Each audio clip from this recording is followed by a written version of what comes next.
It's Monday, February 5th. I'm Tre'vell Anderson. And I'm Josie Duffy Rice. And this is What a Day, the podcast that is absolutely tuning into Wendy Williams' new Lifetime documentary. Yes, it's not out until later this month, but the trailer dropped over the weekend.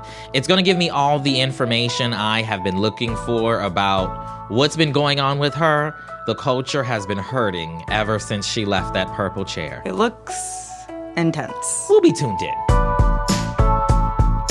On today's show, Senate Republicans and Democrats have released the long-awaited $118 billion border deal and foreign aid package, plus President Joe Biden won the South Carolina Democratic primary over the weekend. But first, the latest on Trump's legal troubles. Fulton County DA Fani Willis has admitted to having a personal relationship with Nathan Wade, the prosecutor she hired to handle the election interference case against Trump. As we've discussed on the show, weeks ago, a lawyer for one of Trump's co-defendants filed a motion alleging that Willis and Wade had a, quote, improper, clandestine personal relationship, and that Wade was paid an excessive salary and then used those funds to take Willis on fancy vacations, among other things. Last Friday, in a response filing, Willis finally admitted to the relationship, but denied that either of them benefited from it financially. This is a very messy situation, Josie. Now that we know this, what does it mean for the case? I think that's the main thing on most folks' minds, right? It's so messy. It's so ridiculous to even let this happen. But it's unclear at this point what it means for the case. Willis, of course, says that this should not disqualify her from prosecuting Trump, but Trump and his co-defendants say otherwise, naturally. A Fulton County judge will hear both sides in a hearing set for February 15th. But either way, it's really not good. And the fact that the DA seemingly failed to disclose the relationship feeds the perception that she has acted unethically, whether or not that is technically the case. Right. And we know that Trump and everyone else on that side of things are going to use every excuse possible, right, to try to get this case thrown out. Meanwhile, as expected, the federal case against Trump is being delayed. Can you tell us more about that? Yeah, so this is related to the federal case against Trump on charges that he plotted to overturn the 2020 election. Judge Tanya Chutkan has hinted for weeks now that she was going to have to delay the trial, and now she's made it official. The trial was supposed to begin March 4th, but the judge has said the proceedings will go forth, quote, if and when Trump's claims of immunity are decided. That question about immunity is currently in front of the U.S. Court of Appeals for the D.C. Circuit. They heard oral arguments in the case on January 9th and have yet to return a decision. But you can assume that the decision will be appealed either way. So it could be a while before Trump goes to trial in federal court, if it ends up happening at all. So Fani Willis's Georgia case is up in the air. Special counsel Jack Smith's federal case is up in the air. And the question of Trump's immunity against these charges is up in the air. So many things up in the air. What about the question of whether or not states will be able to remove Trump from the ballot? Where is that? Yeah, well, that's also up in the air. Just you saying that made me realize this man has a federal district court case, federal appellate court case, Supreme Court case, Georgia case, New York case. You know, a lot going on. Yeah. And the question of whether or not states can remove him from the ballot is also up in the air. What we know, though, is that the Supreme Court is involved now. So they're going to hear oral arguments on Thursday regarding whether or not Trump can be left off the ballot in Colorado because of his role in what happened on January 6th. SCOTUS blog calls this the Supreme Court's, quote, biggest election case since its ruling nearly 25 years ago in Bush v. Gore. And given the current makeup of the court, I would not get my hopes up that Trump's removal from the ballot will stand, but we will see. And either way, the ruling there is going to have implications far beyond just this situation. Listen, so many unprecedented times happening all at once, okay? It's so much. Yep. Now on to a story out of Michigan. Police in the city of Dearborn were on high alert this weekend after an opinion piece recently published by the Wall Street Journal called the city, quote, America's Jihad Capital.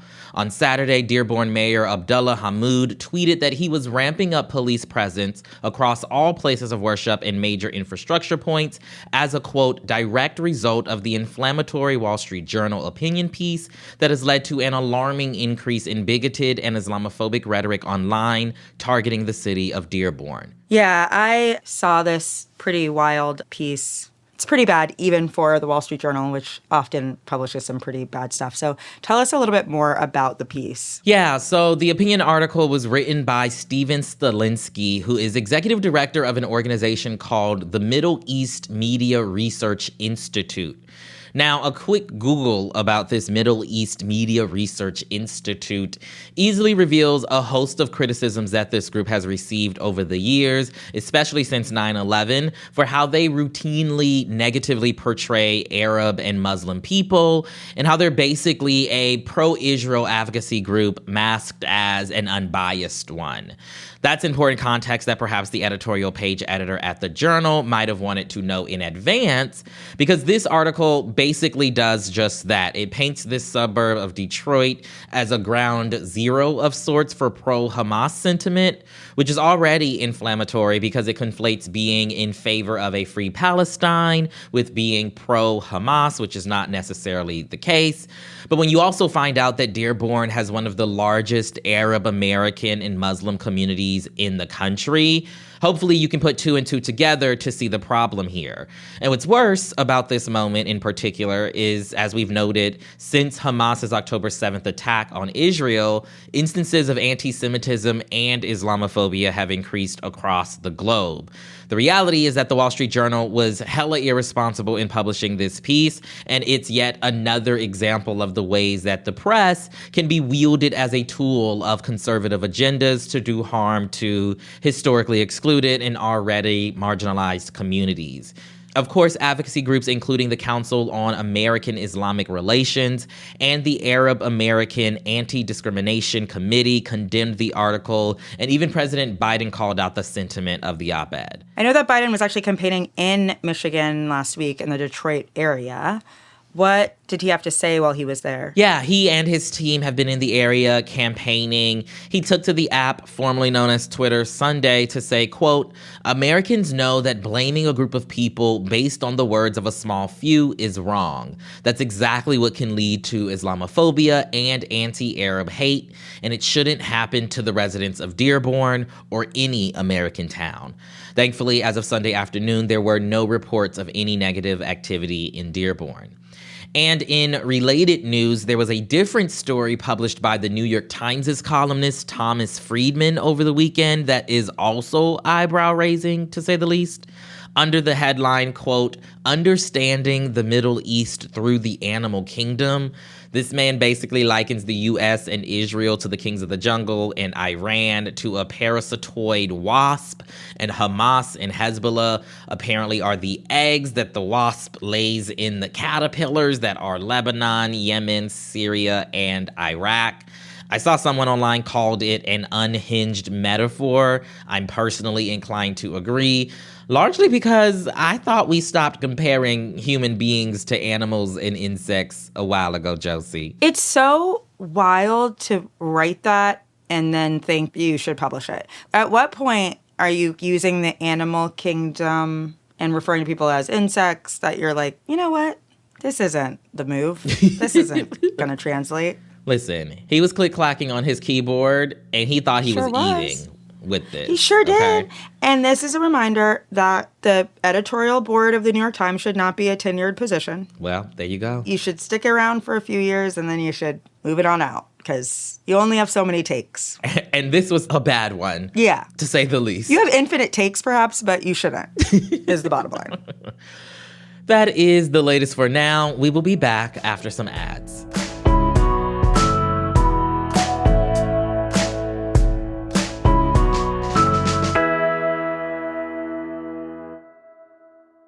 What a Day is brought to you by Skims. Skims is creating the next generation of underwear and bras for every body. And Skims offers a complete system of bra solutions for every need and style, designed with the comfiest and softest materials. That is not a lie. These are literally the most comfortable thing I've ever put on my body. I have slowly swapped out my entire underwear drawer for Skims. They're incredible. Listen, I can attest. I don't know what they done did to the fabric over there at the Skims, but it's smooth like butter, y'all. That's pretty good. It's so good. Listen up, Skims bras are now available at skims.com. Plus, get free shipping on orders over $75. If you haven't yet, be sure to let them know we sent you. After you place your order, select podcast in the survey and select our show in the drop-down menu that follows. What a Day is brought to you by Books. Valentine's Day is coming right up, y'all. And let's be real, you should be getting flowers every week of every month, no matter what month it is, just to clarify. That's correct, but I feel like Valentine's Day flowers are just like the bare minimum to acknowledge the day. Like that, it's the floor, everybody. Well, Books is the go-to source for fresh cut flowers. It's easy. Buy roses in one click or choose one of their unique modern designs. Place your order early and pick your delivery date now. Don't believe it when your loved one says, you don't have to get me anything. That is always a lie. Be the hero and go to Books.com and use promo code WAD for 25% off. That is BOUQS.com, promo code WAD, Books, promo code WAD. This show is sponsored by BetterHelp. Therapy can be so helpful when working through the challenges we face in our relationships or just like basically surviving life, you know, working through old issues, new issues, fun issues. Or like things that you might not even think are issues in the first place. Like it just really helps you kind of get to know yourself. It's super beneficial and how you can be your best, which is great. If you're thinking of starting therapy, give BetterHelp a try. It's all online, designed to be convenient, flexible, and suited to your schedule. Just fill out a brief questionnaire to get matched with a licensed therapist. Plus, it's so easy to switch therapists if you want. Become your own soulmate, whether you are looking for one or not, or you just hear us hype up therapy every single week and you want to give it a try yourself. That part. Now's your shot. Visit BetterHelp.com/WAD today to get 10% off your first month. That is BetterHelp, HELP.com/WAD. Now let's wrap up with some headlines. Headlines. After months of talks, Senate Republicans and Democrats released the long-awaited $118 billion border deal and foreign aid package yesterday. The 370-page bill includes billions of dollars in aid to Ukraine, Israel, and the Indo-Pacific. It also includes $10 billion in humanitarian aid to civilians in Gaza, the West Bank, and Ukraine. On the border front, the package would expand detention capacity and make it harder for migrants to claim asylum.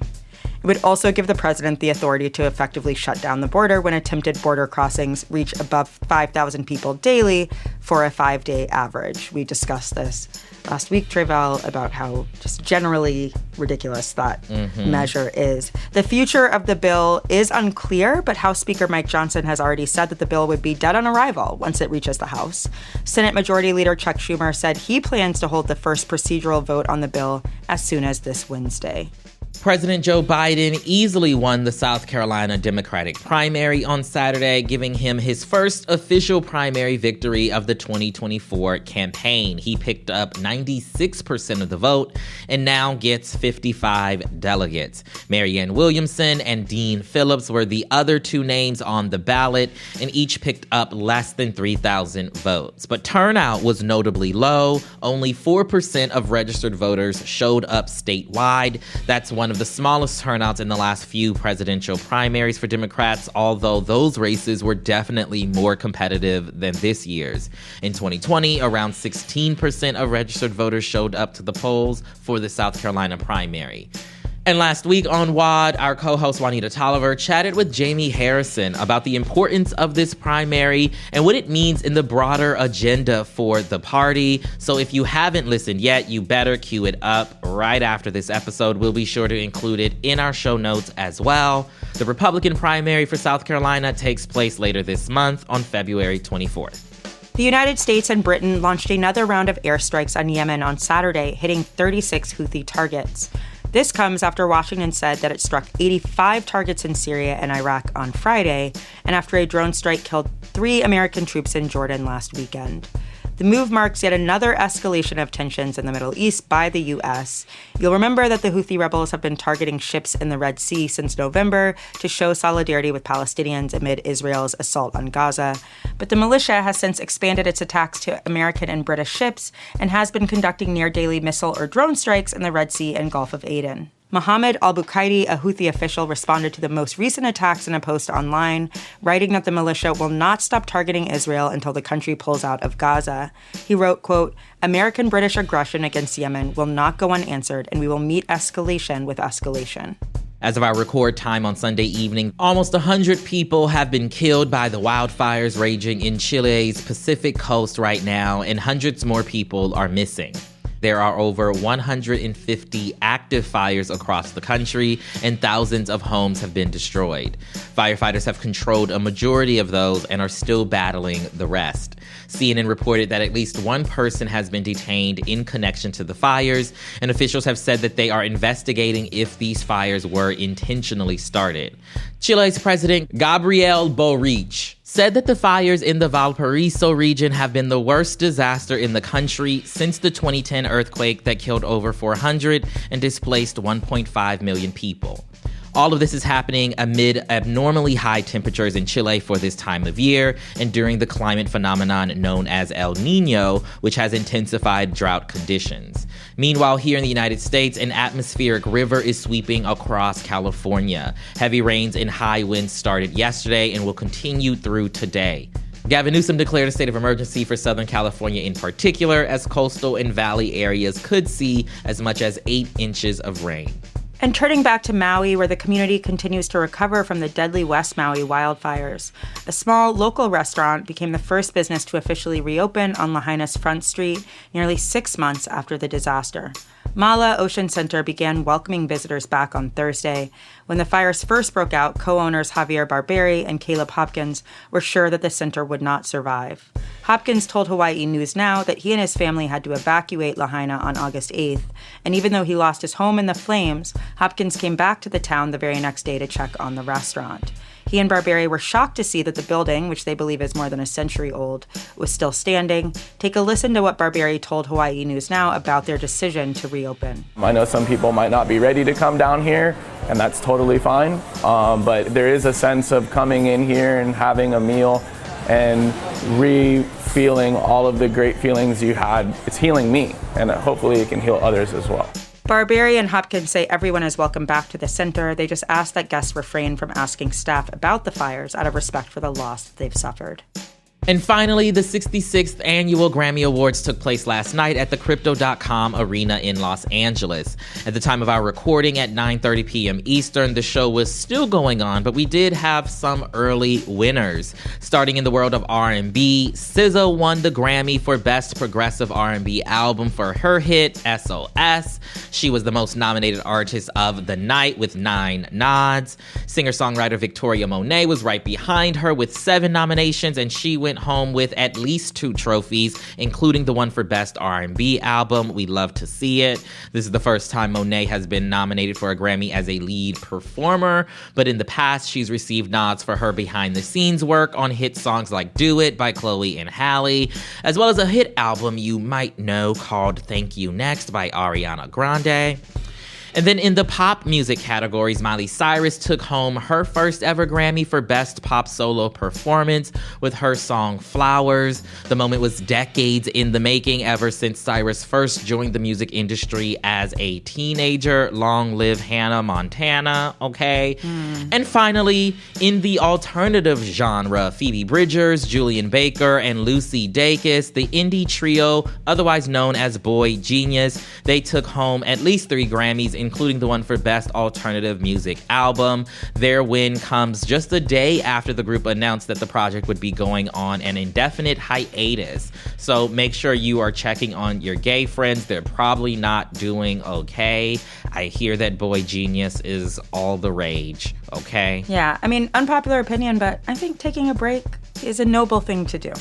Take your time. I don't know, Josie. Mary been on break for about a decade, it feels like. That's true. And you gotta come back. You know what I mean? Yeah. We need a calendar. We need a date. Just something. But as long as it's just a quick break, we'll take it. And those are the headlines. 2 more things before we go. 1, we highly recommend checking out Strict Scrutiny's bonus pod that was released on Friday with People's Champion, E. Jean Carroll. She and her lawyer, Robbie Kaplan, join hosts Leah, Melissa, and Kate to talk about her most recent trial win against Trump. You can listen to this episode out now only on the Strict Scrutiny feed. And 2, as you all know, my book, Historically Black Phrases, is NAACP Image Award nominated. Woo! And now my co-author, Jared Hill, and I have turned that book into a live game show rooted in trivia about Black culture. And we're going on tour for Black History Month. Starting this week, you can catch us in Washington, D.C., in Atlanta, in New York City, and of course, Los Angeles. We've got some fun contestants. Some audience members will get a chance to play for cash prizes. It'll be a good old time in the making, a fabulous celebration of our wonderful contributions to history and culture. Tickets and more information can be found at historicallyblackphrases.com/live. I hope to see some of you there. And that is all for today. If you like the show, make sure you subscribe, leave a review, mark your calendars for Wendy Williams' new documentary, okay? And tell your friends to listen. And if you're into reading and not just Historically Black Phrases by Tre'vell Anderson and Jarrett Hill like me, What a Day is also a nightly newsletter, so check it out and subscribe at crooked.com/subscribe. I'm Josie Duffy Rice. I'm Tre'vell Anderson. And we miss you, Wendy. I have never wanted somebody to tell me to grab a snack and come on back so bad. Okay? Look, Wendy, we want you to get all the help you need, and we need you. So we can make those 2 things work together. That would be great. Absolutely.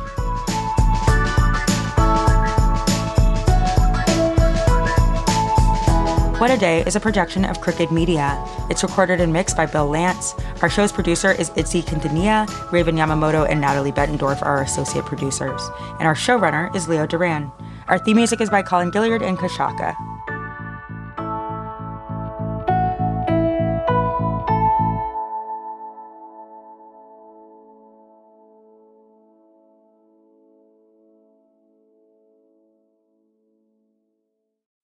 I'm Dan Pashman, host of the Sporkful Food Podcast, and I'm excited to tell you about our new podcast, Deep Dish with Sola and Ham. Sola and Ham are chefs, YouTube stars, and a married couple. In each episode of Deep Dish, they deep dive into the surprising story behind a food, then see what it inspires them to cook up. The first episode starts off with 2 dead bodies and a trunk full of tamales. Listen to Deep Dish in the Sporkfuls feed, wherever you get your podcasts. You can start your day off right when you find a professional on Angie to get your plumbing right first. Connect with skilled professionals to get all your home projects done well. Visit Angie.com. You can do this when you Angie that.